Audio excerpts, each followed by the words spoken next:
Hello दोस्तों, सो कैसे हैं आप सब लोग। आई होप आप सब लोग ठीक होंगे। तो चलिए आज का ड्रामा स्टार्ट करते हैं। तो ड्रामा स्टार्ट होता है जहां एक बच्चा माँ चिल्लाते हुए भाग रहा होता है। वहीं दूसरी तरफ कुन्वी वंश और इंसानों के बीच युद्ध हो रहा होता है। तभी कुन्वी वंश के राजा ड्रैगन सम्राट इंसानों वंश के राजा से कहते हैं कि हमारे पास दिव्य शक्तियां होने के बावजूद हमने कभी इंसानों पर राज नहीं करना चाहा, लेकिन तुम लोग हमेशा हम पर हमला करते रहते हो।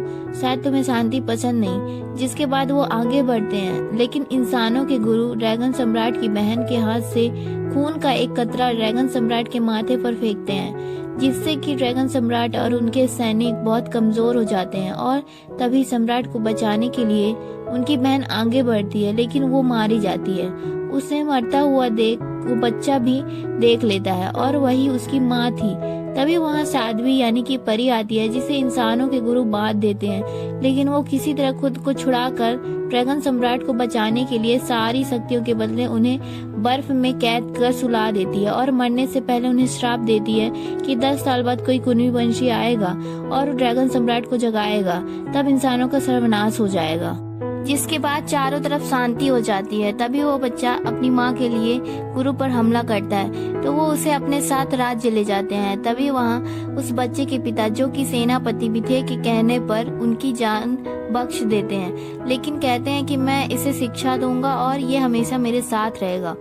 और अब 10 साल हो चुके थे और वो बच्चा भी बड़ा हो गया था और उसे अपने सपनों में बार बार वही युद्ध और उसकी माँ दिखती है, लेकिन उसकी याददाश्त मिटा दी गई थी और वो इस बारे में कुछ न जानने के कारण इन सपनों से बहुत परेशान हो गया है।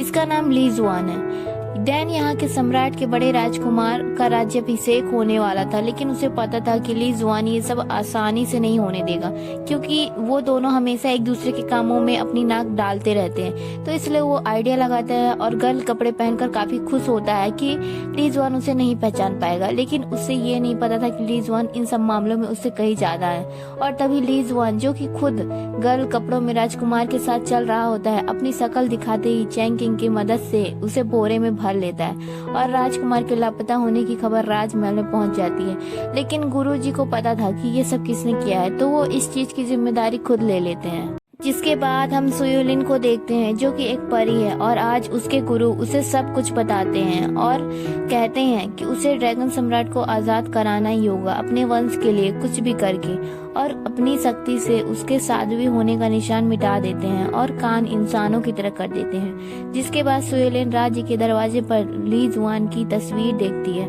और उसे पता चलता है कि ली जुआन यहाँ का राष्ट्र सुरक्षा गुरु है और नौटंकी है।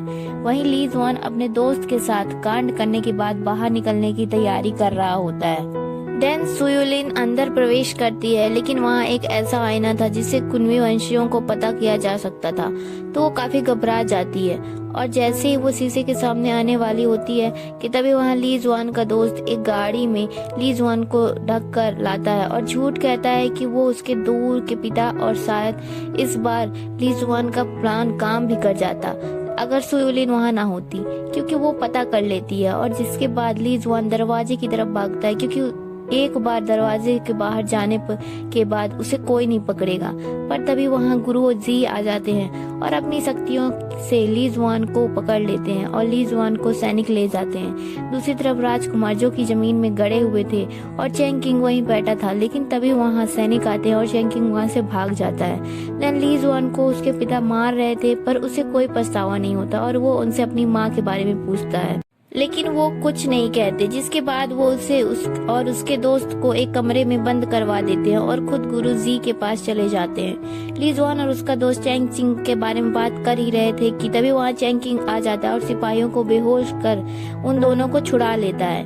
देन हम एक रेस्टोरेंट देखते हैं। तभी वहाँ 2 राजकुमारियाँ आती हैं। बड़ी राजकुमारी काफी घमंडी और अकड़ू थी, तो वहीं छोटी राजकुमारी शांत और दयालु है। जिसके बाद बड़ी राजकुमारी एक लड़के, जिसका की नाम फैंग मिंग है, को जाकर वहाँ से उठाने को कहती है, लेकिन वो नहीं उठता क्योंकि वो बहुत शांत और डरपोक था, लेकिन अपने उसूलों का पक्का है।